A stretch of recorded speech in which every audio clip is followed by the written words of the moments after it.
Oh, hello, my dear friend. This is Phil again, and welcome back to my channel. So now we have season 10 alive, and the expedition is online for us to explore.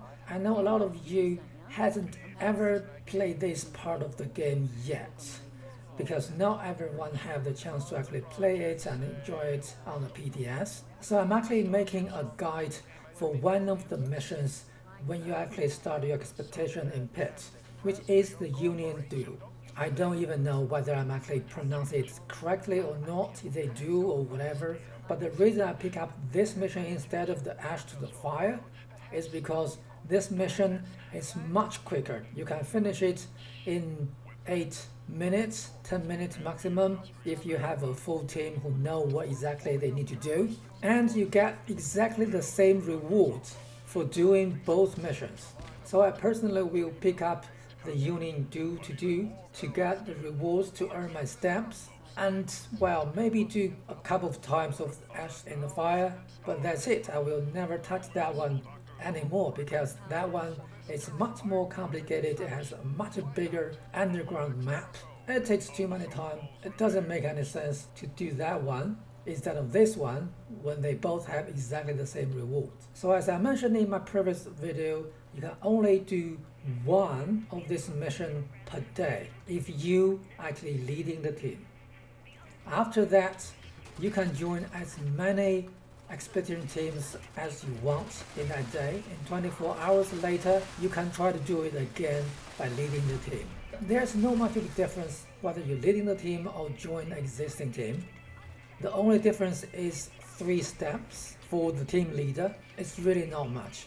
So actually, instead of doing those stupid daily quests to get my battery charged and to actually start a mission by myself, I'd rather spend more time to join existing teams. So for Union Do, it's straightforward. There are 3 steps or 3 stages of the quest.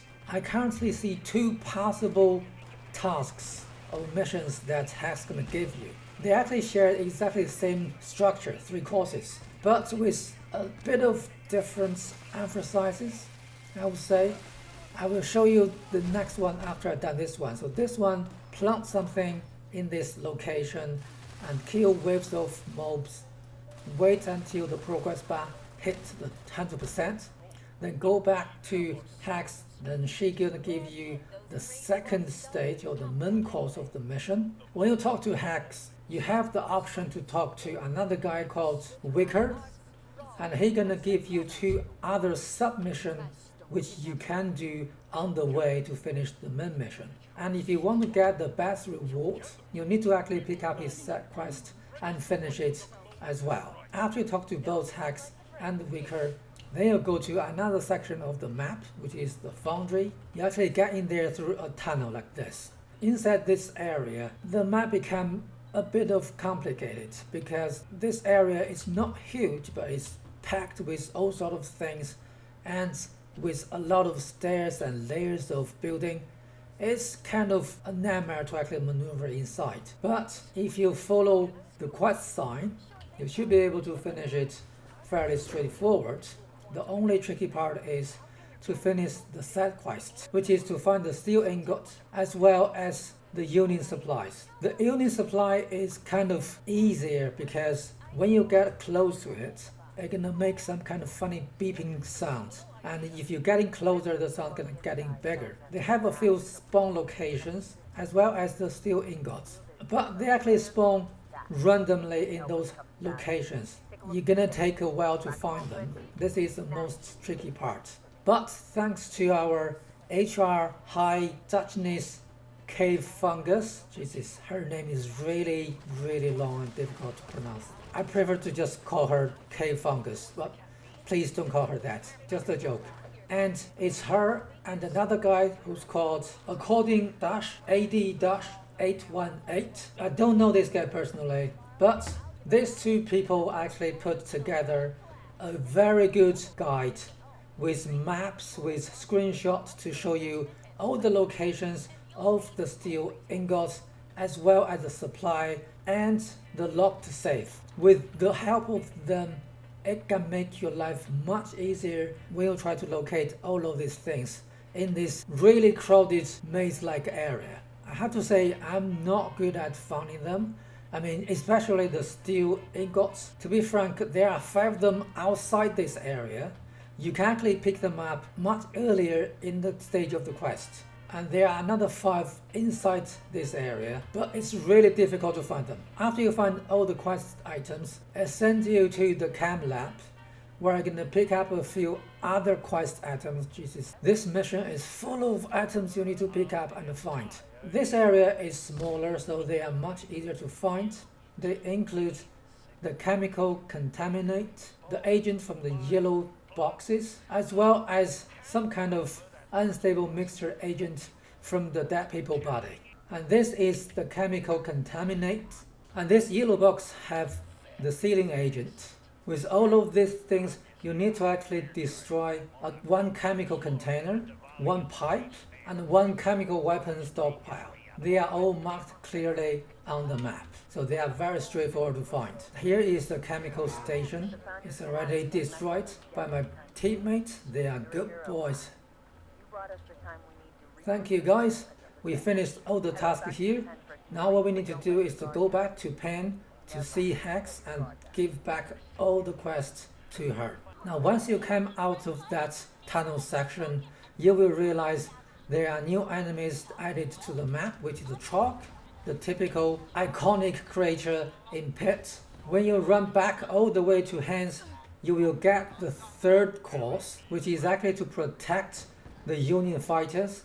You better to have 3 of them alive, basically all of them alive. By the end of the waves of the Chalk attack, there will be a Chalk King. He's a bit of tougher, but not really something we cannot handle. Once you finish all of the Chalks, you finish the 3 courses of the Union Duel mission. Then you talk to Hex and Wicker to give back all the quests they gave you, and then run back all the way to the vertibird, which actually sent you here, and start your journey get back to the mainland. That's where you're gonna see your final rewards. And to get the best rewards, or the most rewards, you better finish, as I mentioned, the 2 sub-quests. If you finish all the objectives, you will have 5 legendary gears, completely random, as a reward, which is guaranteed. If you couldn't finish all the sub-quests, you will have less legendary as rewards.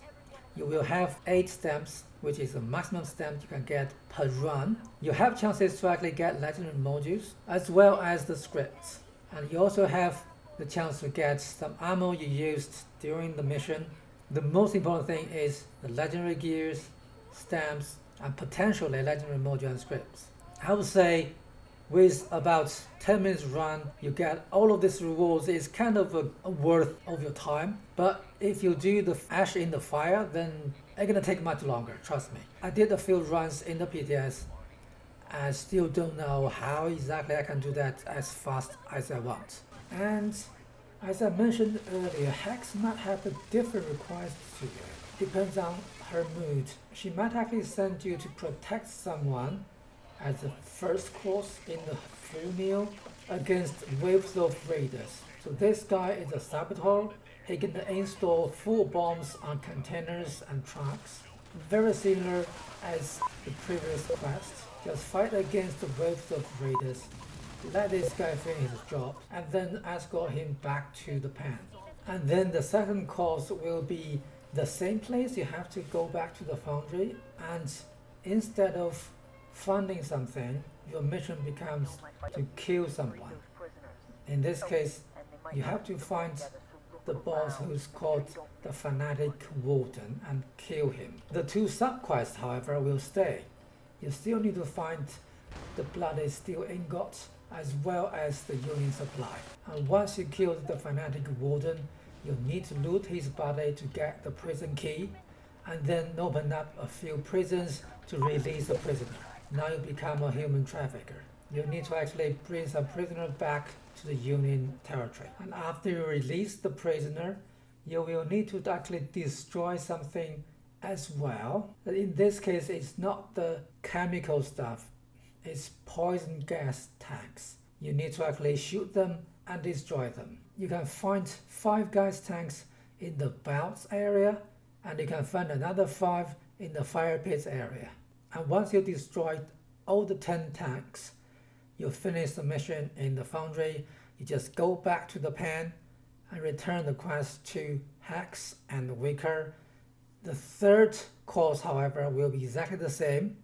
Again, you will need to actually defend the Union workers or Union fighters in the pen and fight the Trogs and the Trogs King, and then finish the quest and go back to Appalachia. So that's everything I want to share with you today. It's a quick guide to help you to finish the Union Do quest as fast as possible. Don't forget, go to check the maps that those two great players they created for us. I'll leave the link down below as well. And if you like the video, please give me a thumb up. And don't forget, subscribe to my channel if you haven't yet. And share that with your fellow dwellers. But until next time, Phil Liggins out.